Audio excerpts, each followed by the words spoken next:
Conseguem ler o que está ali mais ou menos, mas não precisam de ler. Tudo eu vou falar um bocadinho. Bom, é só para ver se conseguíamos ter as duas coisas. E vocês irem acompanhando a nossa apresentação. Bom, vou fazer se calhar uma pequena introdução. Eu fui desafiado pelo Pedro Bastos aqui há uns meses atrás para participar nesta conferência e encontramos aqui uma forma, juntamente com o Paulo, pormos lado a lado. Enfim, isto é um desafio, uma coisa muito improvisada, mas pôr lado a lado duas técnicas, uma que eu domino, que é o stop motion, e outra que eu não domino, que é o 3D. Portanto, para mim os desafios têm sempre alguma coisa que se ganha nesta partilha, e o que eu ganhei foi esta partilha com o Paulo, este conhecimento que tive um bocadinho mais aprofundado do processo de construção do 3D, que não domino, não conheço. Pronto, e a ideia foi nós criamos um quadro comparativo onde eu expliquei ao Paulo quais eram as fases de construção de um filme em stop motion, e neste caso ajustado a um plano de animação de um filme chamado A Suspeita. É um filme em que entra um personagem que se chama o Revisor, e o Paulo depois preencheu a parte dele do quadro com aquilo que foi o processo que, entretanto, ele desenvolveu na reprodução, porque houve mais trabalho do lado do Paulo do que meu. Eu só aproveitei as imagens que já tinha e, enfim, elaborei este quadro. O Paulo teve que andar a trabalhar muito mais para construir o personagem em 3D. O objetivo era aferir das reais diferenças que as novas tecnologias trazem. De facto, aferir o que é que de novo traz esta forma de animar nova, 3D, e a forma de animar através do computador. Em relação às fórmulas tradicionais, foi mais ou menos um pequeno estudo que tentámos fazer e acho que trazemos hoje aqui algumas coisas. Ok. Bom, eu vou fazer uma breve apresentação do que é a fase, porque não temos muito tempo, temos 15 minutos e, portanto, já perdemos para a metade. Portanto, só para vos resumir, num trabalho de stop motion, normalmente há aqui três coisas essenciais. Uma é a construção, é uma fase onde normalmente se constroem cenários, adereços, todas as coisas que aparecem no filme. Há outra fase, que é a fase da animação, a fase da filmagem, na verdade, e há uma fase final de pós-produção. E com base nessas três divisões, nós identificámos aqui algumas coisas. Eu não vou falar de tudo, porque não tenho tempo para falar de tudo, mas para vocês terem uma ideia, num filme de stop motion é preciso e é importante fazer a definição das personagens. Portanto, neste caso, vocês têm aqui um desenho da criação das personagens. Nós vamos abordar este que está aqui, que é o Revisor. Portanto, ele inicialmente tinha este aspecto, foi evoluindo, como todas as coisas evoluem num projeto, e aqui temos um estudo de cor da mesma personagem. Aqui é uma imagem do storyboard, de uma cena que nós vamos mostrar-vos aqui.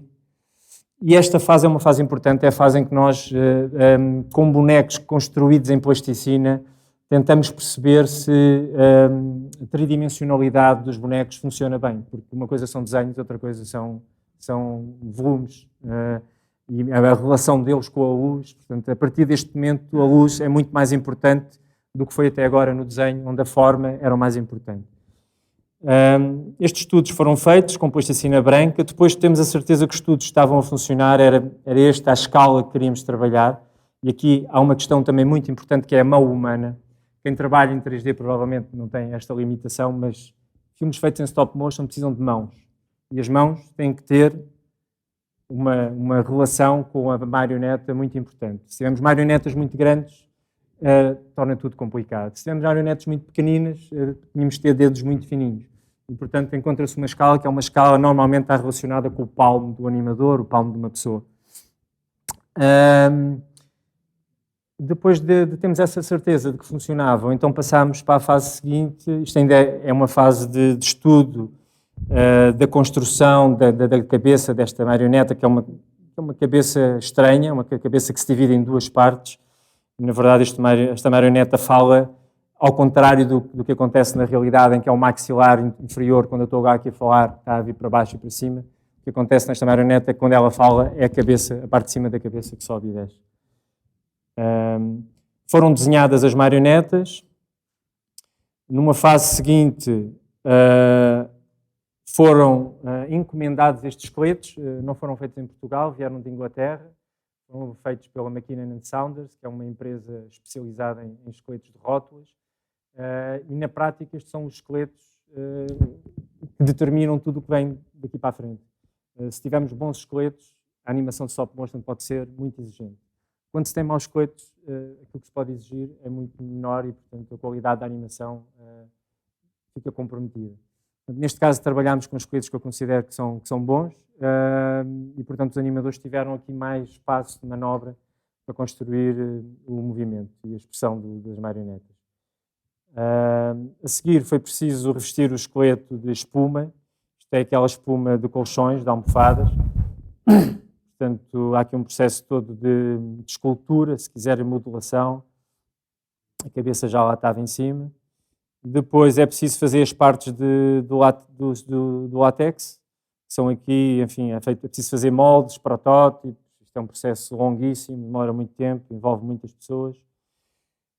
No final, quando já temos os corpos definidos, é preciso vesti-los, portanto é preciso alguém que costure as roupas, que as corte, que as conceba.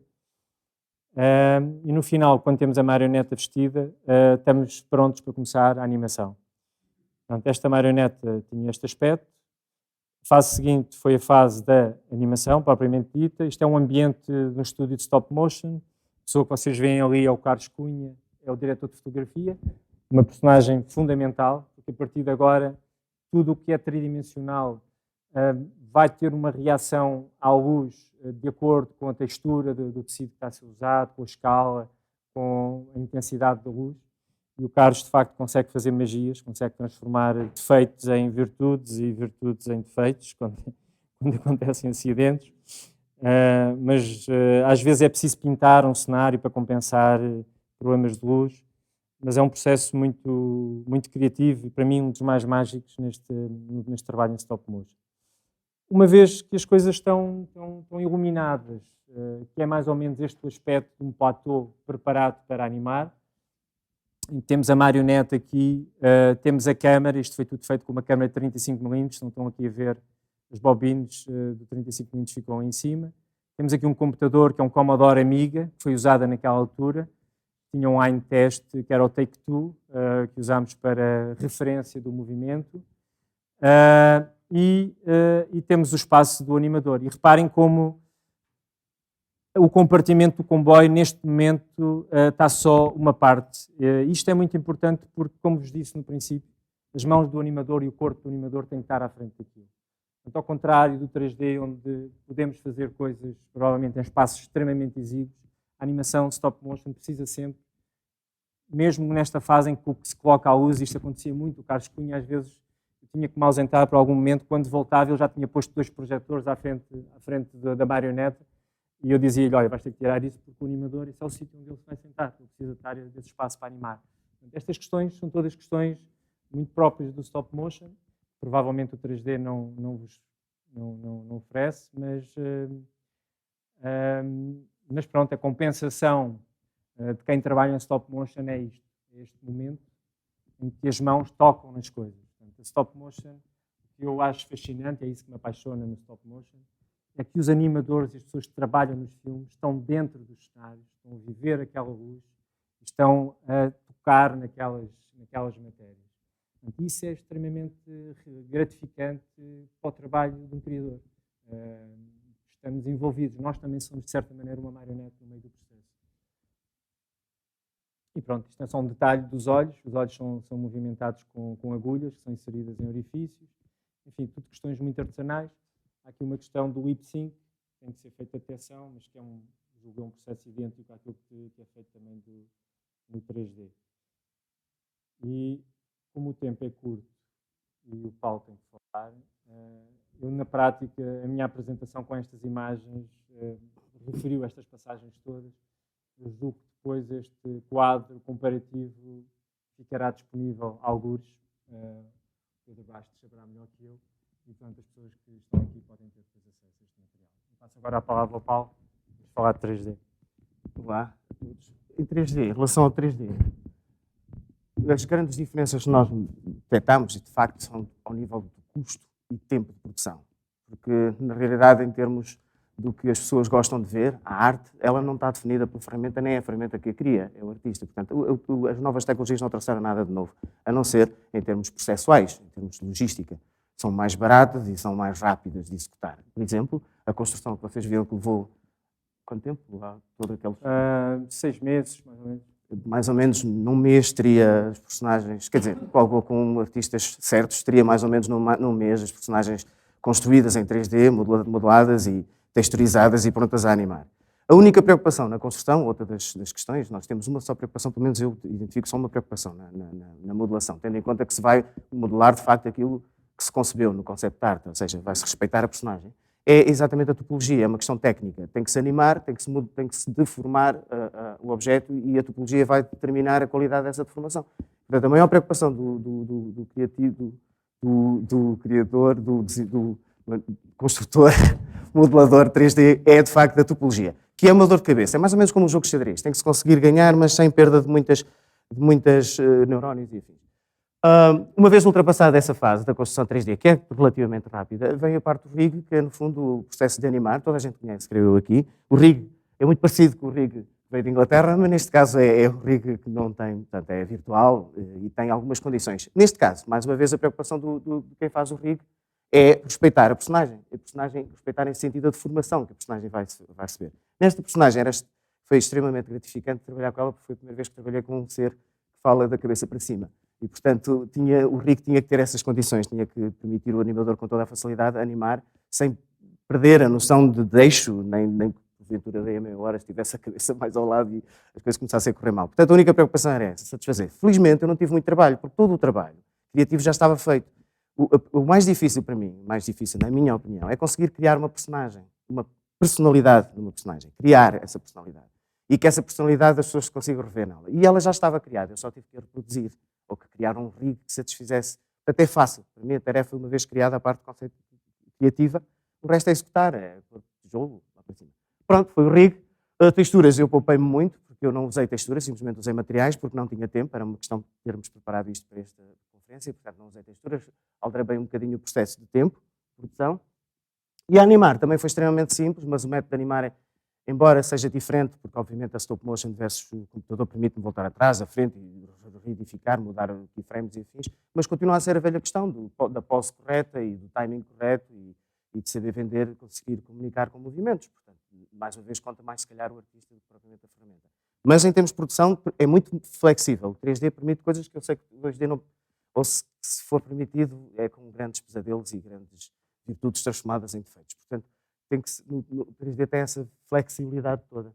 Por fim, a animação existe e eu posso, porque o tempo corre e não para, eu posso mostrar o resultado, verem mais ou menos o que foi feito. Também há aqui uma questão. O que vão ver é literalmente a repetição do que foi feito no filme original do Zé Miguel Ribeiro. Porque, de facto, o que interessa é a personagem e a história a contar. Isso é que é prioritário. A maior importância que o realizador deve ter é, de facto, a história, o que é que quer contar. Porque mexer objetos, isso creio que não é preciso realizadores para isso. E daí que a história já estava contada, a personalidade dessa personagem já estava encontrada e eu descobri, ao animá-la, que não havia melhor maneira de animar esta personagem senão por stop motion. De facto, eu se tivesse de fazer este filme, mesmo em 3D, eu usaria uma simulação de stop motion para aquela personagem. Como vocês vão ver, é uma personagem que se enquadra literalmente naquele estilo de movimento. E, portanto, mais uma vez, o 3D não trazia nada de novo. O que já estava encontrado era o melhor para ela e, portanto, era só replicá-lo de forma digital. Vamos ver, porque acho que falta 0 minutos, só 0 segundos, ou menos um, para aí, neste momento. Vocês, se calhar, vão ver o original. Depois vem o 3D. O original, deixa eu ver, eu acho que o original, acho que é isto, animação, isto é o teu? Mas pode ser, Já agora pode ser, ver-se ao contrário, não é? Vou ver ao contrário. Primeiro ato. Essa já é 3D. Depois a farda. Então, o seu bilhete. Portanto, esta personagem é marcada pela pose facial e as mãos. Ele joga muito, fala muito com as mãos. E, portanto, as mãos eram importantes também em Querem ver mais uma vez? Eu só queria já agora aproveitar depois de ver. Uma pessoa farda é logo outra coisa. Sabe, Primeiro a atitude, depois a farda. Então, o seu bilhete. É só isto. Não vi muito. A questão que o José Miguel disse muito bem, do tocar no personagem, que não existe essa sensação no 3D, é de facto, é um verdadeiro facto. Isso, de facto, nós não conseguimos. Às vezes dá vontade, dá beijinhos no nosso personagem, mexer-lhe, mas não dá, nem abrir portas dos carros fabulosos que fazemos. Mas tem outra coisa, a vantagem em 3D é que nunca sujamos a personagem, por tocar nela. E isso é uma vantagem determinante, porque às vezes a mancha não sai e fica estragada a produção toda.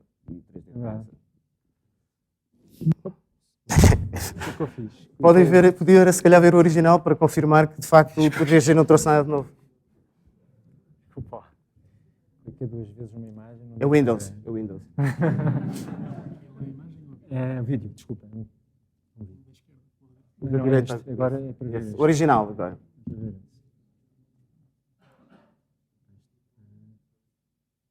Sim, em princípio. Quando vamos ter o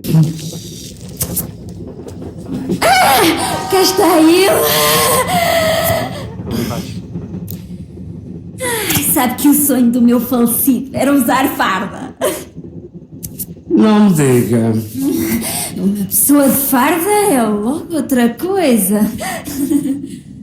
Sabe, primeiro a atitude, depois a farda. Então, o seu bilhete.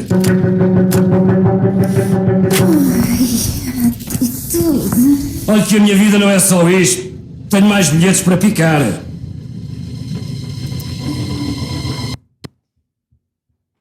Tenho que ver. Próximo cinema.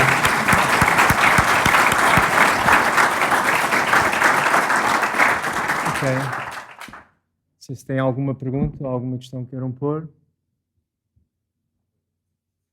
Ok, acabou. Vou fechar. Já não tem mais tempo.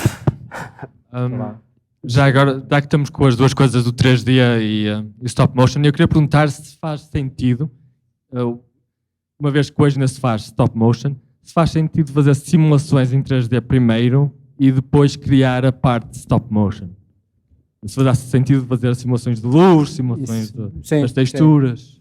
Sim. Neste filme fizemos isso ao nível da compreensão. Há uma coisa que não sabíamos, era como é que a lente da câmara e aquele espaço, como é que era a imagem final, como é que nós íamos. E então simulámos, antes ainda temos começado a construir, simulámos em 3D o espaço do compartimento e a utilização de várias lentes para perceber como é que seria o enquadramento. Até para uma escolha do próprio enquadramento, se era um enquadramento mais rasgado ou um enquadramento mais para o quadrado. Fizemos essa simulação. Mas, ao nível espacial, por exemplo, é importante, porque se vão construir a seguir cenários, esses cenários levam muitos meses a construir. Se corremos o risco de construir o cenário um bocadinho ao lado daquilo que se queria, é um trabalho, um erro que vai atrasar muito o trabalho no futuro. Portanto, esse tipo de simulações são muito úteis para trabalhar em stop motion. Eu, nesse sentido, diria que se os animadores tradicionais conhecessem melhor o 3D, as novidades do 3D, eu arriscaria dizer que optariam por fazer uma pré-produção em 3D para testar tudo, porque a produção depois pode encurtar muito o preço, o custo e opções segundas, opções B, deixariam de existir, porque testes eram feitos com alguma rapidez e baratos, provavelmente até gratuitos, porque neste caso até já existem softwares open source que não custam dinheiro nenhum, e portanto...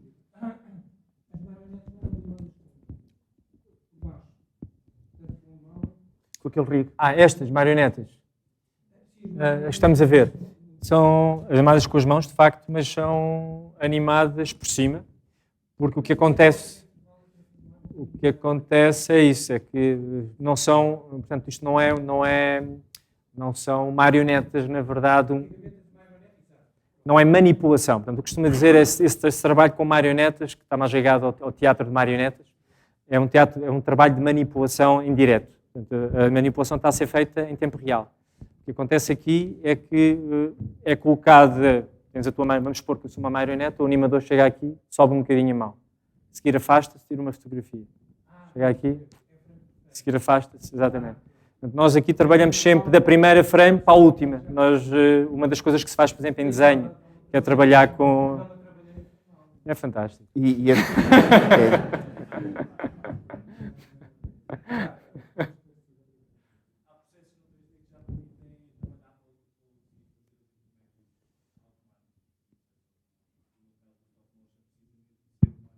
É do princípio para o fim. É.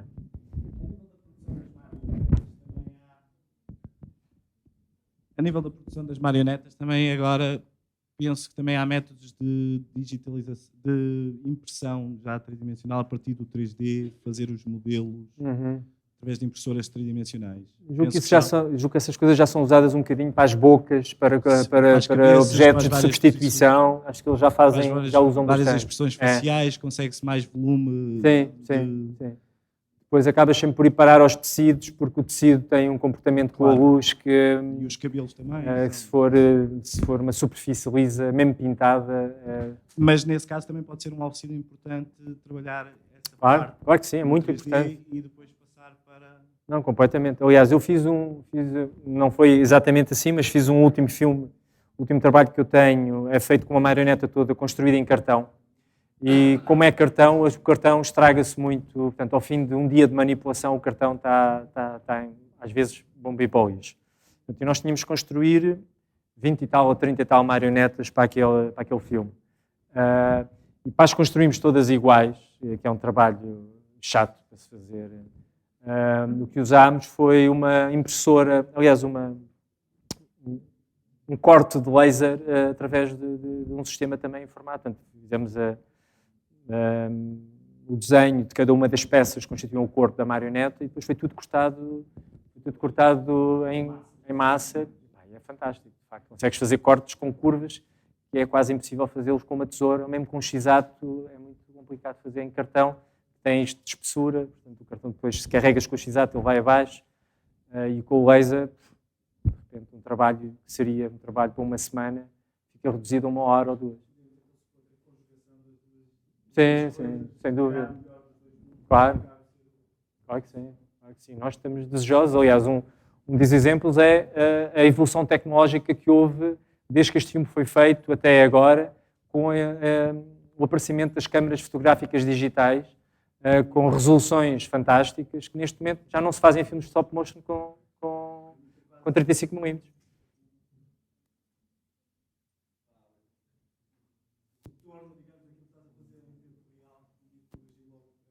Exatamente.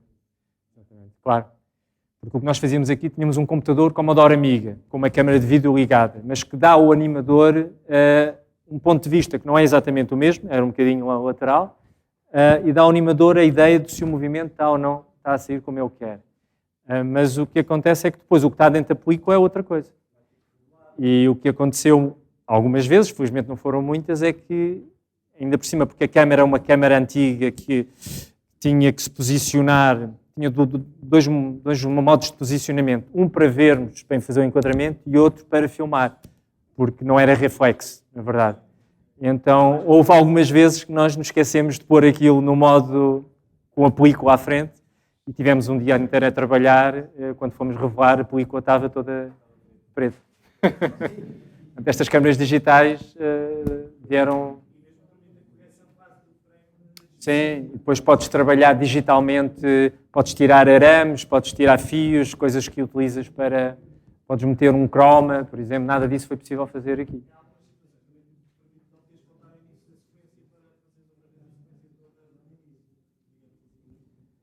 Sim, há algumas situações, por exemplo, as motion cameras, os sistemas que há de movimento das câmaras.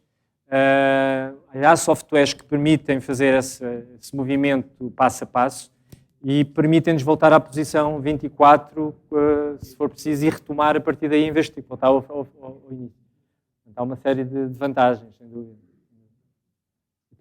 Sim. E podes fazer ciclos também. Bom, mas isso é um mundo que nunca mais acaba.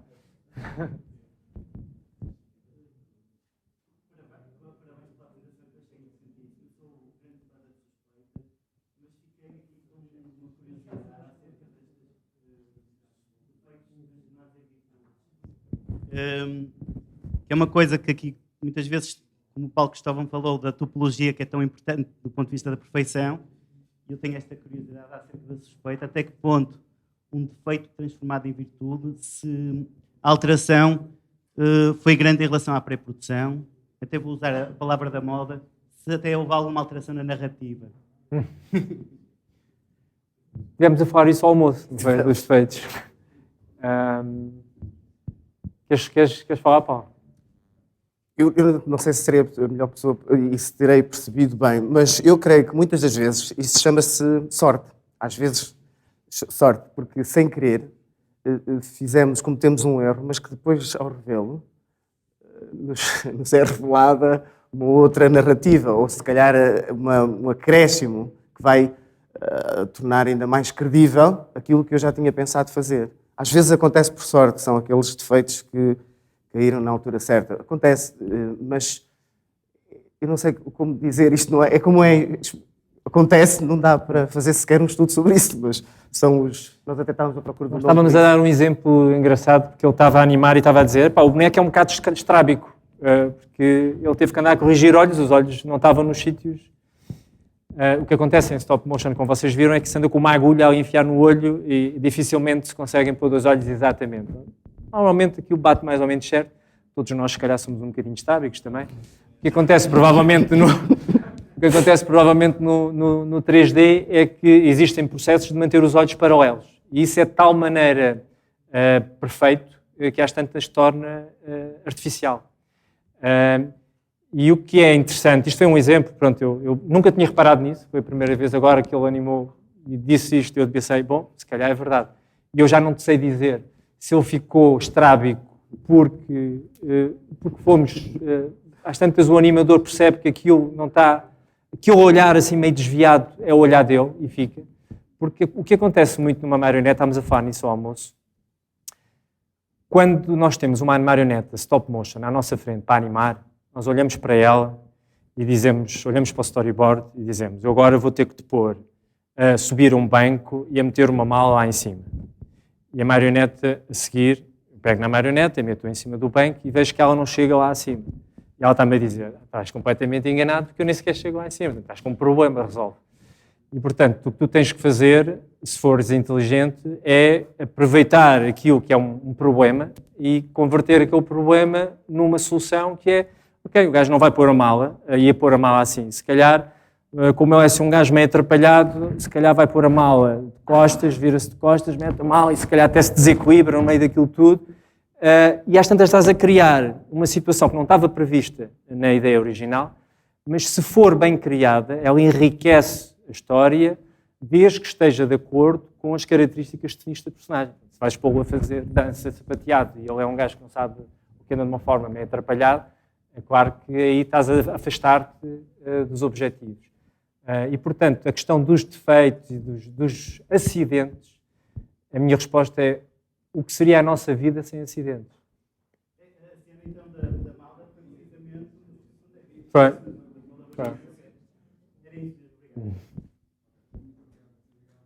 Obrigado.